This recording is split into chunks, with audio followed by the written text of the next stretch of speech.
Olá, seja muito bem-vinda a um novo podcast para a gente mergulhar nessa seara do feminino ferido e de todos os caminhos que nos levam para um outro patamar.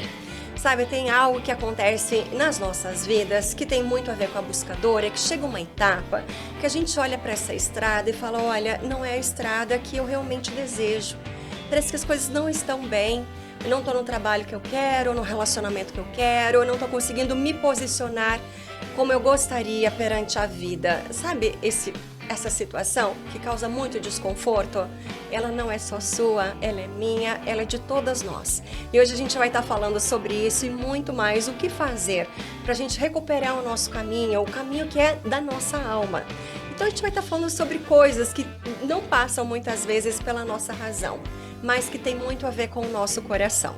E eu não estou sozinha nessa conversa, mais uma vez eu tenho as minhas convidadas, a Daniela e a Maricélia. A gente vai estar falando sobre o nosso livro, A Jornada da Buscadora, esse livro que está imperdível, a gente vai começar até falando dele, né? E nesse podcast a gente vai abordar muitas outras dores que cada uma de nós traz, as nossas ancestrais também, que trouxeram muitas dores que reverberam hoje em nossas vidas. Gente, vamos começar falando desse livro. Eu acho que só ele foi um ponto de resgate para cada uma de nós.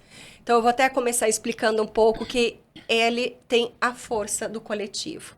Esse livro, ele é a expressão exata da força do coletivo. São 21 almas juntas, 21 terapeutas.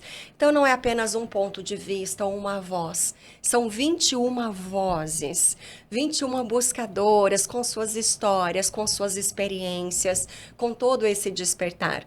E é uma obra que por si só, ela já foi um grande portal de cura para cada uma delas, que muitas vezes estavam na sombra ou nos bastidores e trouxeram, né, toda a sua potência para o palco da vida.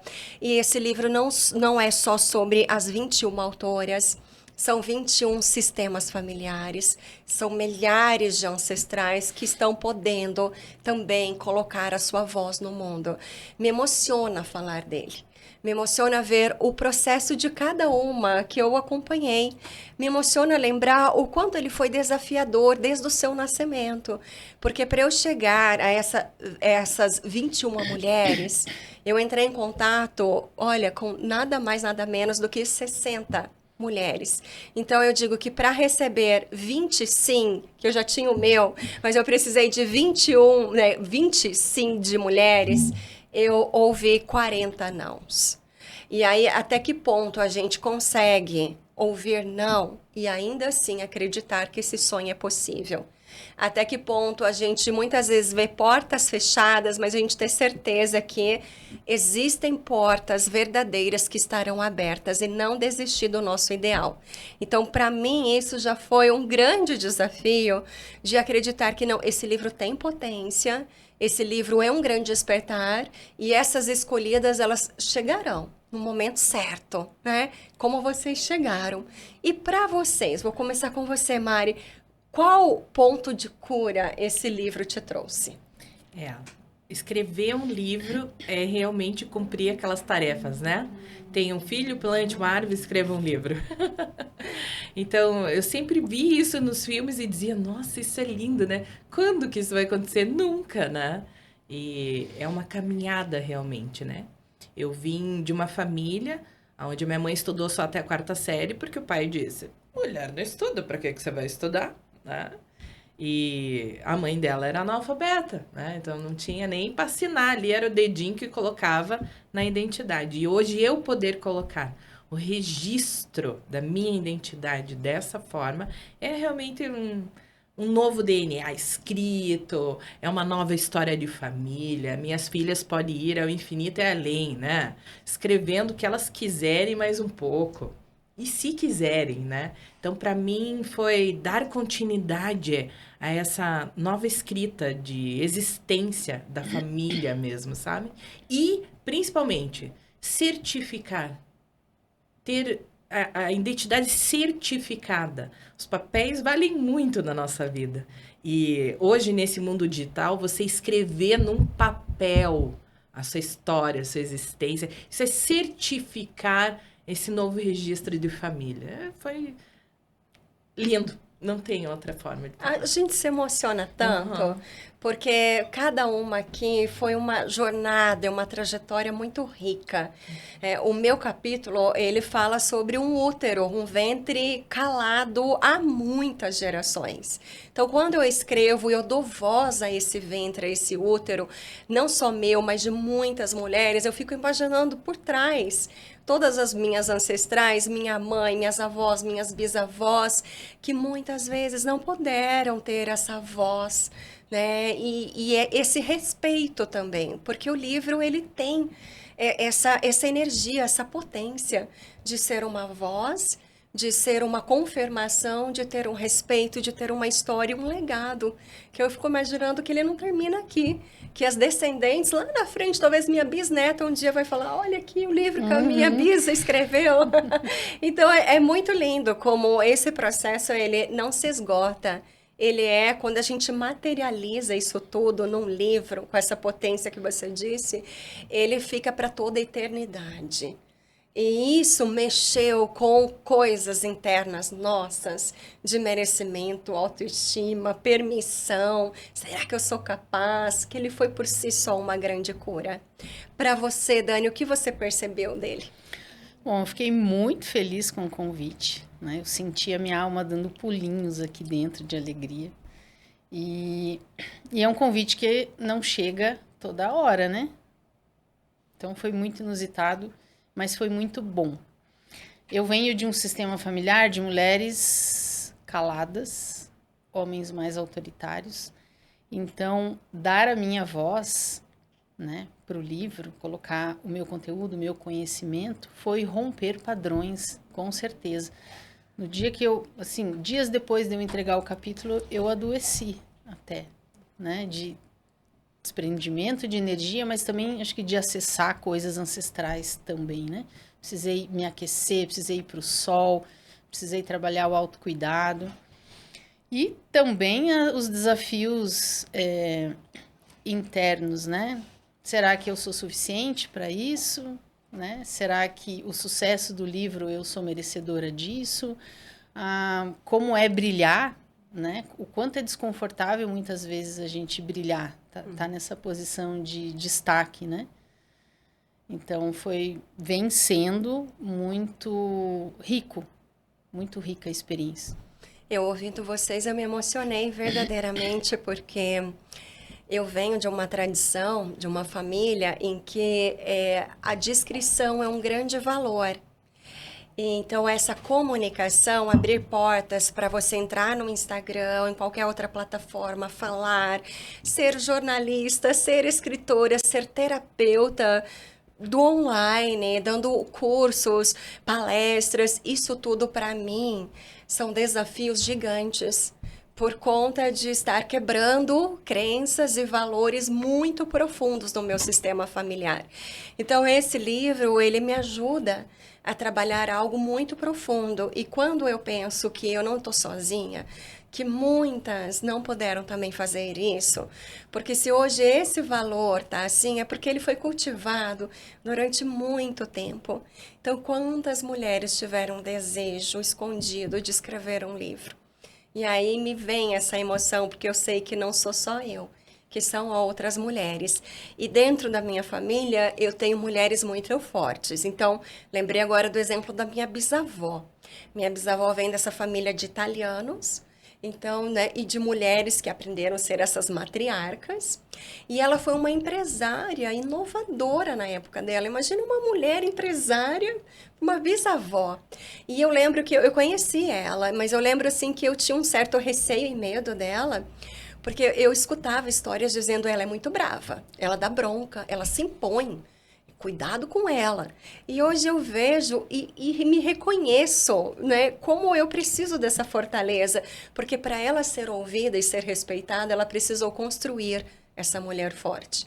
Hoje eu não preciso repetir isso, mas eu posso honrar, porque graças a esse movimento, hoje eu posso falar abertamente o que eu penso, sem precisar causar medo. Então, isso é muita cura. Então, eu sou muito grata, inclusive, olhar para ela, não mais repetindo, ela é brava, ela é isso, ela é aquilo, ou dizendo, Bisa, foi necessário. Hoje a gente pode fazer diferente. E aí eu me emociono, porque isso é uma cura que está muito verdadeira dentro de mim. Você, Mário, eu imagino quanto isso reverbera dentro de você hoje também. Eu vim de mulheres que não podiam ser referência. Separadas, abandonadas, deserdadas. Então, elas jamais podiam ser uma referência. Hoje eu sou a referência do feminino. Não só da minha família, mas de muitas pessoas. E, quiçá, de mais ainda.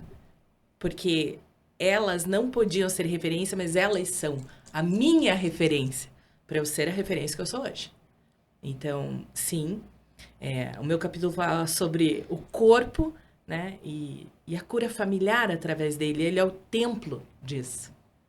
Então, poder se mostrar, poder ter um amor próprio pela vida, por quem você é, por essas mulheres que vieram disso, né? É lindo de ver isso. O que você diria hoje para elas? Valeu super a pena você não ser referência, porque você foi uma grande, uma excelente, e é hoje, junto comigo, a referência de várias mulheres. Se eu estou aqui, é porque vocês também vocês estão. fizeram a referência que eu sou. Uhum. Nós nunca estamos sozinhas, né? Se a gente chegou até aqui, é porque muitas também nos impulsionaram para chegar aqui. A gente tem uma frase na constelação que é: você é o sonho dos seus ancestrais. E você, toda a tua vitória é a vitória de todos, de todas, né? Então, nós somos a vitória de todas. E você, Dani?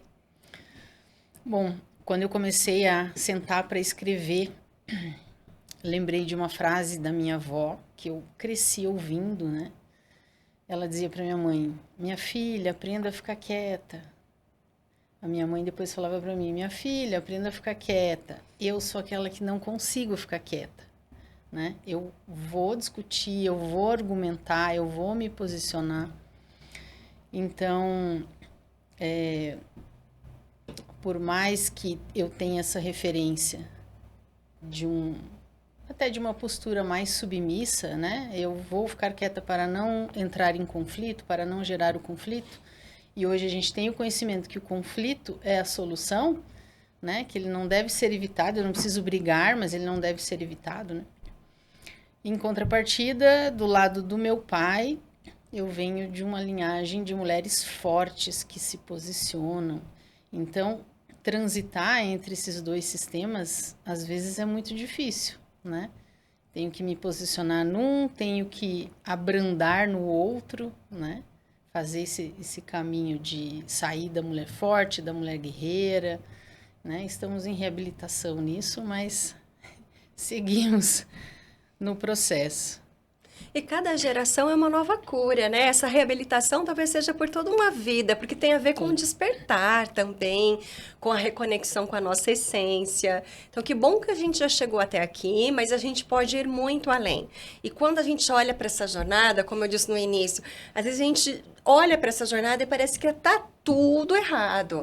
Que eu não estou no casamento que eu gostaria, ou numa relação saudável, que a profissão não está do jeito que eu imaginei. E assim, quando a gente olha para a nossa vida e parece que realmente as coisas não estão em ordem, aí vem aquele primeiro susto, né? E o que eu faço com tudo isso? Nós sabemos que o conflito é o início da solução. Então, se a gente tá só jogando debaixo do tapete, você não vai conseguir nunca encontrar a tua jornada. Mas quando você olha para isso tudo e se depara com isso tudo, pode vir o susto, mas também vem a liberdade de novas escolhas, enquanto há tempo. Porque muitas pessoas que não estão se questionando vão só pensar nisso tudo numa reta final. E a gente está no início, ou no meio, ou no auge da nossa jornada para discutir e repensar isso tudo. Mas aí vem o X da questão. O que eu faço com isso tudo? E aí, como que a gente pode olhar para tudo perdido e perceber que não está tudo perdido? Então, eu gosto muito da simbólica, né? Então, vou fazer uma historinha curtinha. É como se você estivesse numa trilha de floresta. E essa trilha, ela já existe. Você está andando nessa trilha que já existe.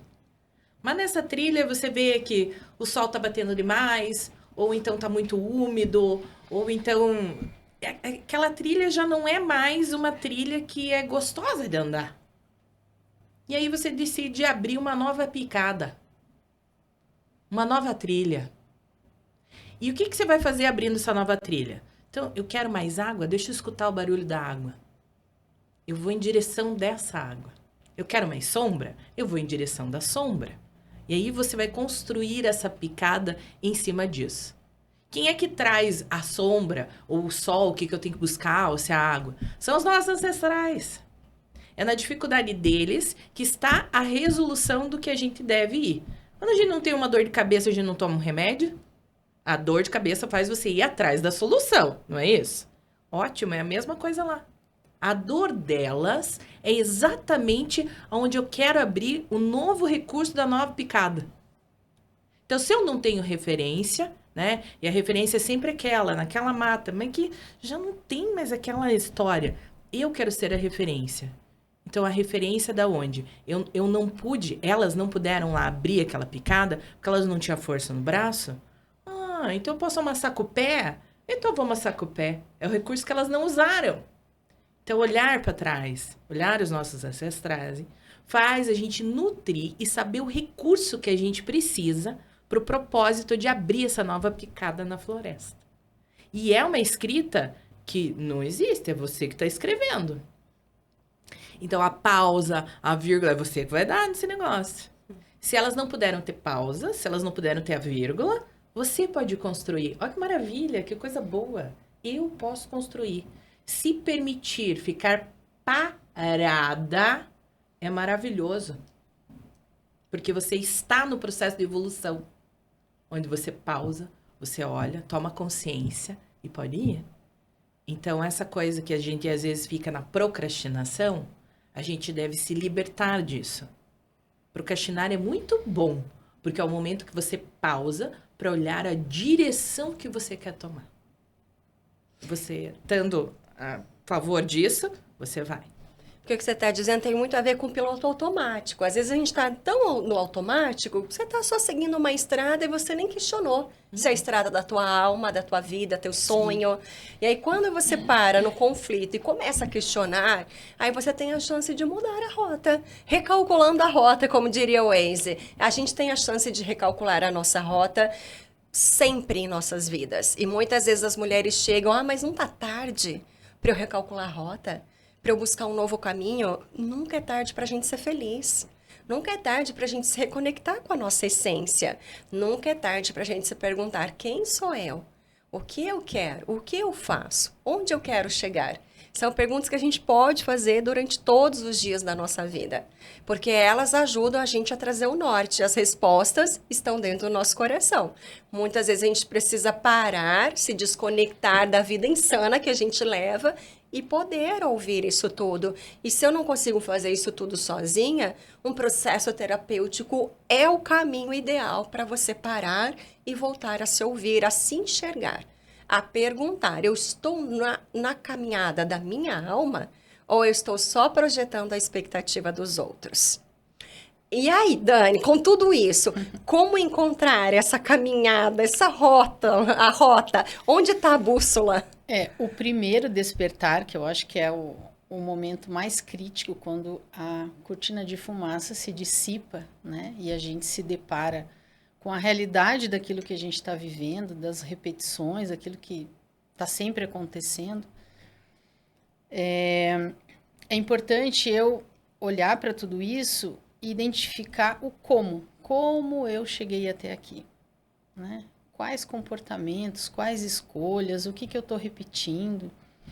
E aí passar a construir o seu próprio referencial. Então, ela precisa olhar para ela, né? E isso é muito desafiador também. A gente chama que é o voo no vazio. Eu conheço tudo que eu vivi, de bom e de ruim, e por mais que seja muito ruim, é uma roupa confortável. Eu conheço aqui, por mais que me faça sofrer. E o novo é extremamente desconhecido, né? É como a mamãe passarinha lá, que vai buscar o alimento, dá na boquinha, até um certo momento em que ela joga o filhotinho do ninho e ele tem que voar. E ele não sabe ali se ele vai conseguir voar ou não, né? Então, ele precisa confiar nele. O processo terapêutico é muito importante, porque é o referencial, é o espelho. Essa mulher não ela chegou até esse momento sem se enxergar, sem olhar para ela, sem se priorizar. Então, é um movimento de construção em entender o como, aprender a se colocar em primeiro lugar, aprender a sentir as experiências, né, através do corpo. Se eu não tenho referencial, tá, eu tô aqui, tô vivendo essa experiência, qual é a minha sensação? Né? A gente precisa ir construindo esse caminho com elas. Deixa eu contar um segredo para vocês, tem tudo a ver com o que a gente está falando. Esse livro, ele surgiu em Machu Picchu. Eu e a Mari estávamos numa viagem turística e terapêutica. Eu estava levando um grupo de 21 pessoas. Se a gente contar o nosso guia, nós estávamos em 21. Olha esse número, guarda esse número. Porque mais tarde nós somos o quê? 21 autoras. 21, né? Número 3, que tem a ver com a comunicação, com o sucesso, com tudo isso que a gente está falando aqui. Né, com esse merecimento que a gente vem buscando e construindo. Mas quando a gente estava fazendo esse tour por Machu Picchu, ele é, né, essa viagem, esse local sagrado, um lugar que faz muito a gente voltar às nossas origens, a se reconectar com a nossa essência e ouvir o nosso coração. E a Mari comentou, né, de uma forma muito tranquila, ali meio inocente, eu estou lançando um livro. E quando ela falou, eu estou lançando um livro, eu falei, oi? Essa frase está dentro do meu coração. E aí, quando a Mari foi contando, eu falei, gente, é isso, é essa a resposta. Mas eu tive a certeza, encontrei tão claramente a dica, a bússola no meu coração, porque eu estava atenta e conectada com a minha essência. Fora desse piloto automático, fora do turbilhão da vida, e ali num lugar que me fazia olhar para mim e relembrar as sacerdotisas daquela época que se reuniam, 21 mulheres em roda, compartilhando os seus saberes, e é exatamente isso que a gente está fazendo. Essa é a potência do coletivo e essa é a potência de voltar a ouvir o nosso coração. E eu acredito que isso tudo tem a ver com o nosso despertar. E eu quero questionar isso para vocês, porque uma das questões que trouxeram, não, mas esse livro de coautoria não tem força, porque o negócio é você escrever um livro de 200 páginas, não um livro de coautoria. E eu já enxergo justamente o oposto. Eu acho que os dois são muito importantes, mas um livro de coautoria tem uma potência muito diferenciada. Como vocês visualizam isso? Bem, então, é o meu segundo, né? O meu primeiro teve 31 coautores, né? É uma pegada de leitura biológica, então várias profissões ali. E esse livro eu trabalhei muito meu feminino. E aí, quando a gente estava em Machu Picchu, que era para ser uma viagem sagrada ao feminino já, né? E, na verdade, eu estava trabalhando toda a minha parte masculina, parte da minha paternidade, quando isso surgiu, né? A minha visão de livro de coautoria é a nova escrita mundial, na verdade. Porque livros com um autor só é maçante, na maioria das vezes, porque a pessoa escreve do mesmo jeito o tempo inteiro. E nesse mundo de diversidade que a gente tá, cada capítulo ser escrito por uma outra pessoa, de uma outra forma que coloca, mas falando sobre o mesmo contexto, a identificação das pessoas é muito maior do que só um autor, né? E além disso tudo, é uma rede de soma, que por isso é mais fácil virar best-seller, inclusive, porque olha o tamanho da rede que a gente tá. São 21 falando, só para família já, olha o tanto que a gente já acessou, né? Então é a nova escrita mundial isso, de papel, porque a maior dificuldade que a gente tá hoje em dia é sair do virtual. E esse livro, ele é vendido virtualmente também, mas ele é muito mais vendido no papel do que no virtual. Então, isso é interessante, resgate. É o resgate dessa energia, dessa raiz de volta. E que trabalhou o meu paterno daí no livro. Que é o resgate exatamente disso, do papel do masculino, mas o papel que o masculino traz. Porque são os homens que trazem o papel. Inicialmente, é os homens que registram os filhos, não é isso? Então, esse segundo livro me trouxe muito esse resgate, sabe? De poder trazer essa vivência do masculino dentro do meu feminino. Então, o segundo livro, ele trouxe muito disso para mim, né? Então, foi bem interessante. Eu acho que o alcance é muito maior e não é só isso. A nossa identidade, ela fica muito mais potencializada. A gente já vai falar mais ainda sobre esse papel do masculino, do feminino, de pai e mãe, mas é muito importante que você trouxe essa informação de que a gente precisa honrar e olhar para essa potência do masculino. E no nosso livro, apesar de a gente estar falando do feminino, a gente aborda, tem um capítulo só sobre pai, a importância do masculino, essa harmonia entre yin e yang, porque nessa jornada das mulheres é muito importante a gente ressignificar também o olhar que a gente tem para essa vida que vem na potência unida do feminino e do masculino. Antes da gente entrar nessa seara, Dani, para você, essa força do coletivo do livro, o que representou na tua vida? É muito bom você fazer parte de um grupo de mulheres potentes em prol de um bem maior, né? São 21 corações, 21 cabeças ali, cada uma trazendo a sua experiência e agregando num único livro só, né? Me lembrou de um livro chamado A Tenda Vermelha, não sei se vocês conhecem, mas ele vai falar também sobre a cura do feminino e nessa época onde éramos nômades, as mulheres montavam seus acampamentos, ficavam um tempo ali, mudavam de lugar, e no período menstrual, que era na lua nova, elas montavam uma tenda vermelha, e elas se dirigiam para lá e tinham direito a 3 dias de descanso. E ali elas, lógico, se preparavam para o momento, confeccionavam bolos, e viviam ali, choravam suas dores, viviam suas questões, pariam seus filhos, e a força que isso tem. O próprio grupo cura, né? E a força de cura para nós também, né? O que cada uma precisou fazer contato dentro das dores do seu sistema, né? E das suas dores, e o quanto os sistemas também estão sendo curados do nosso lado, além das leitoras, né?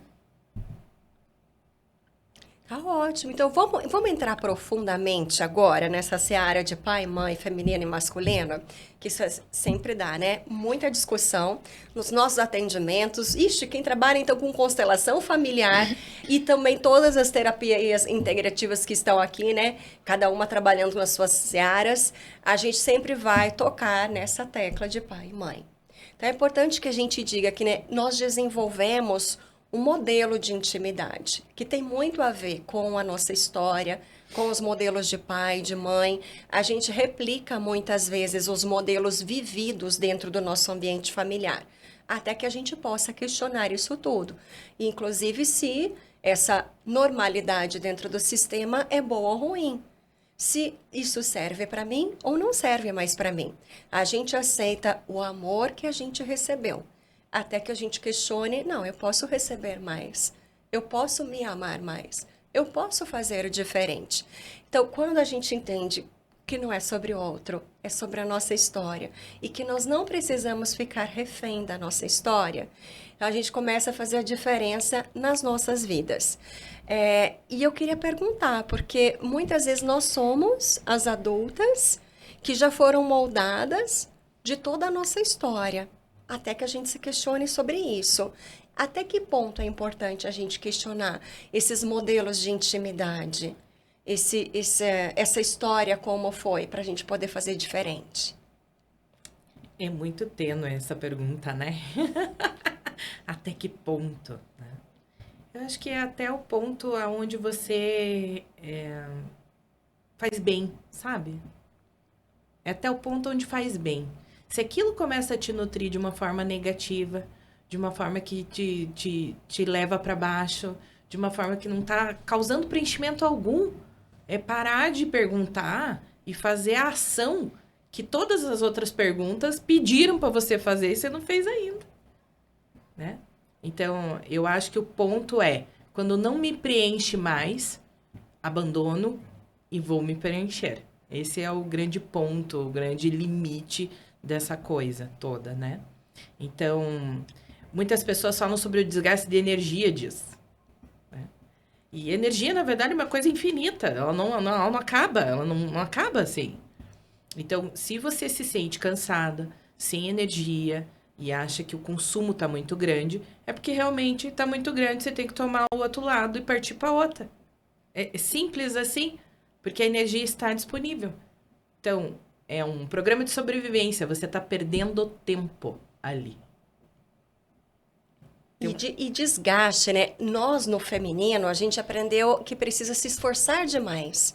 A mulher tem que se esforçar demais, tem que ser muito dedicada, né? A gente entra nessa questão, assim, de muita autocobrança, muita autocrítica. Isso tudo são sinais, né? De que não tá leve. E se não tá leve, para e observa e muda. Mas é justo isso, é esse se esforçar para manter, tá gastando muito mais energia do que você fazer um novo. E a energia que você tá querendo, na verdade, tá naquele novo, não tá em você sustentar tudo isso, né? Essa é a grande questão, né? Tá barrado ali. Mas isso é bem provocativo, mas é uma revolução dentro da pessoa, né? Sim, sim. Então, assim, se a gente for falar de corpo, né? Existem muitos hormônios que precisam ser recrutados novamente. Então, às vezes, eles vêm bem doido. Bem doido eles vêm, porque fazia tempo que eles não chegavam naquele lugar. Então, é o tipo de coisa que quando a gente vai na terapia, né? E daí a pessoa diz, meu Deus, viraram tua cabeça. Você tá outra pessoa. A gente escuta isso direto. Realmente, ela tá outra pessoa. Porque existem hormônios e neurônios que não estavam sendo acionados. É um novo corpo de uma nova mulher, literalmente, entendeu? Então, demanda pro corpo, demanda, mas a demanda é muito menor do que a demanda da onde você estava. Muito menor. Muito menor. Vamos falar dessa uma nova mulher? Dani, para você também, esses modelos de intimidade, o quebrar esses padrões, construir ou reconhecer essa nova mulher, não é fácil, né? É um desafio. Não, é um desafio e é profundo, né? Porque, por exemplo, a mãe é a primeira figura ao qual a gente faz vínculo na vida, né? E a qualidade desse vínculo é que vai determinar o modelo como eu vou me relacionar na vida adulta.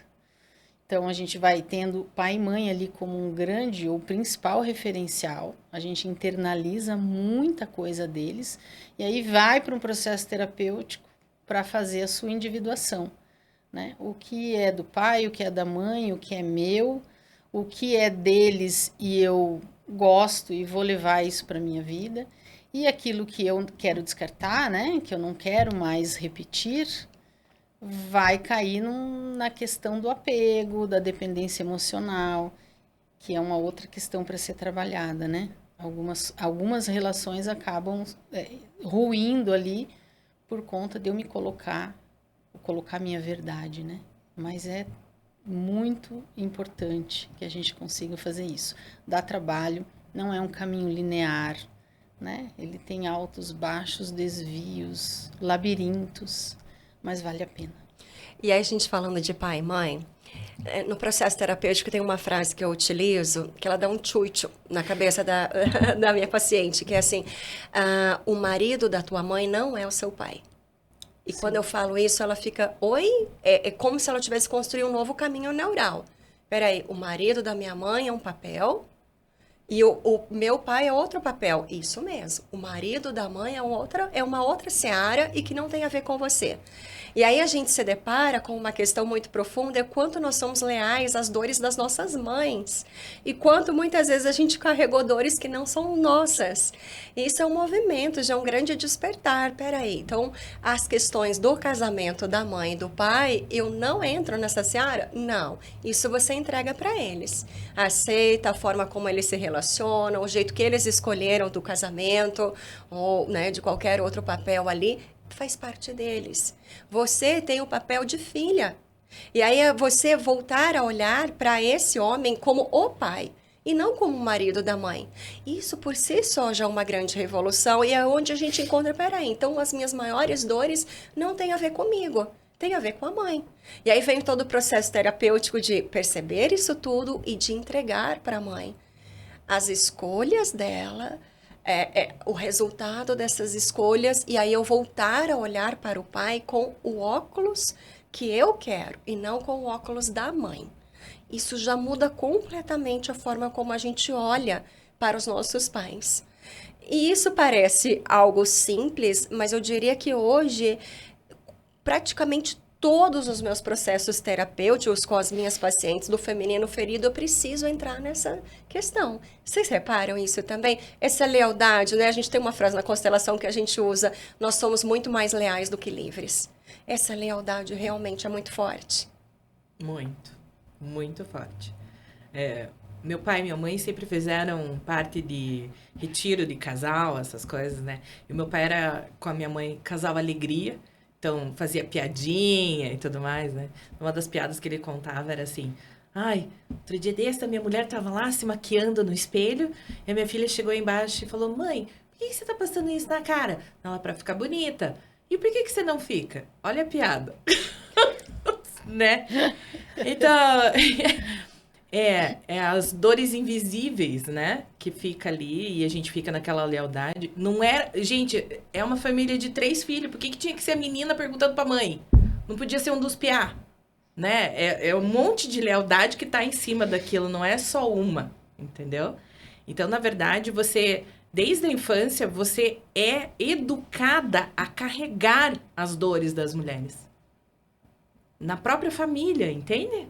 Não é uma escolha, às vezes, só sua carregar essa dor. Você é educada a carregar essa dor. Pelo simples fato de você ser uma fêmea.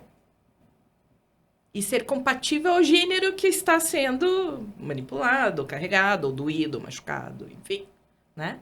Então, quando a gente faz essa questão de reconhecer que não todos os filhos podem carregar essa piada, todos os gêneros podem carregar isso, não sou só eu que preciso carregar isso.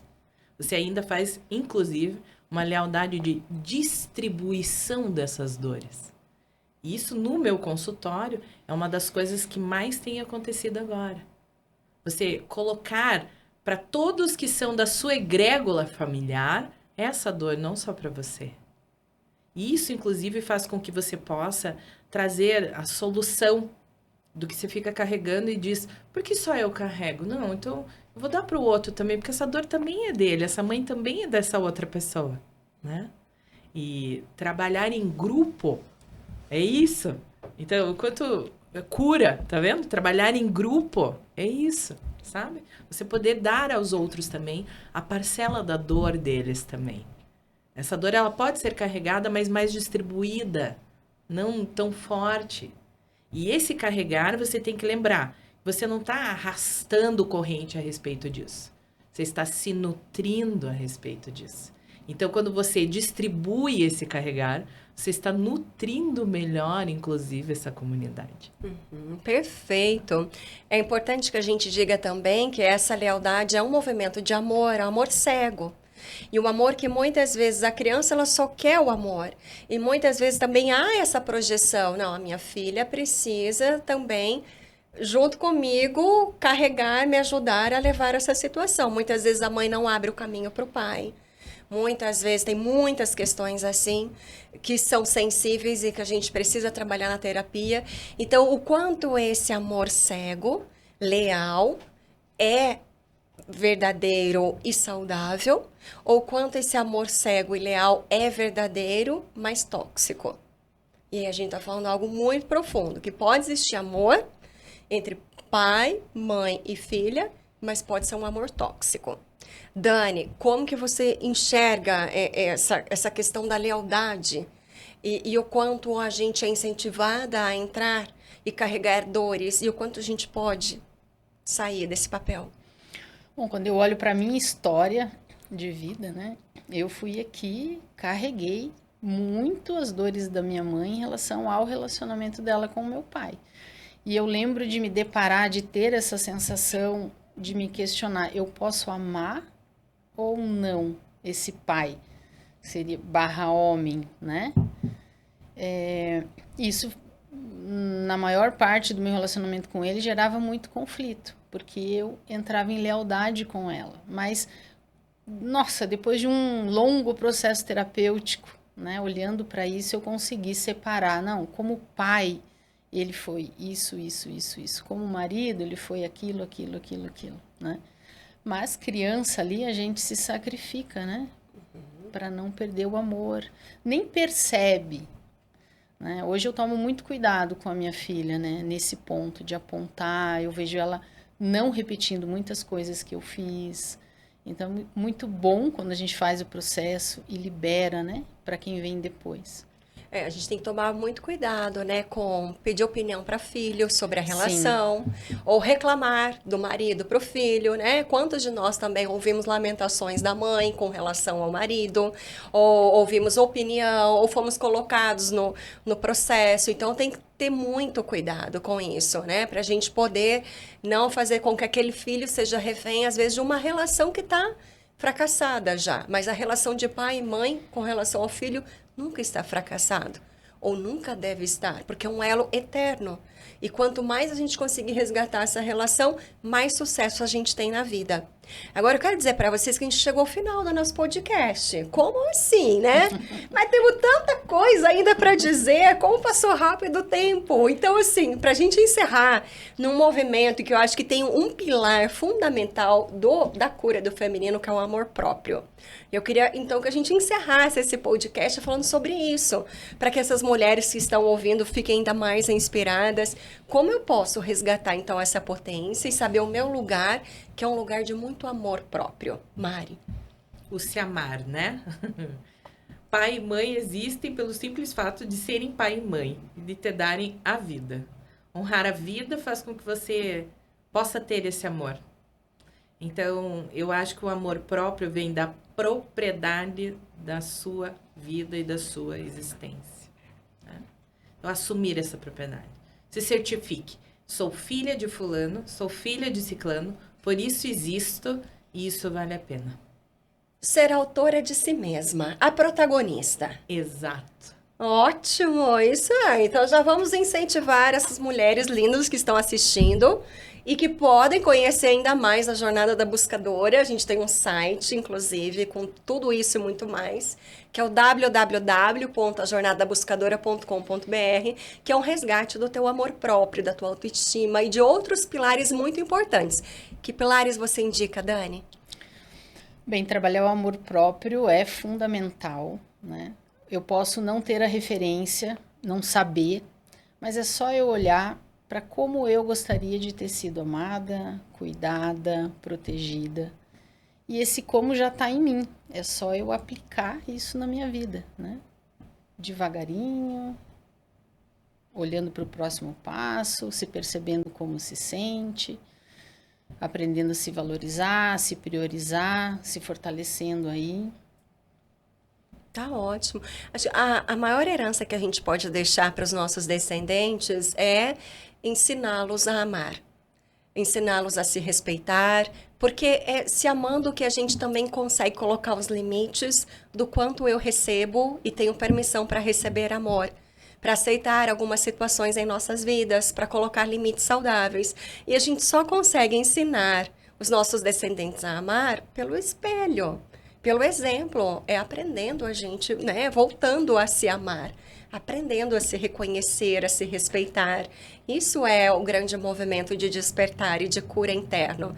E é essa herança que eu quero deixar, essa herança que eu trabalho todos os dias para voltar a me amar, a me reconhecer e a mostrar pelo meu exemplo para as pessoas, né, para as minhas pacientes, para as pessoas que eu atendo, para os meus amigos, para os meus descendentes, que é possível a gente voltar a aprender a se amar, a se respeitar e permitir mais movimentos de amor e respeito em nossas vidas. Uma frase final para a gente encerrar? Ame viver. Ah, lindo! Ame viver! Ótimo! Vou levar esse mantra hoje. Dani? O despertar é o primeiro passo da verdadeira jornada interior. O despertar é o primeiro passo e o mais profundo. E eu vou terminar dizendo que, independentemente do momento que você esteja na tua vida, tá tudo certo. Nunca é tarde.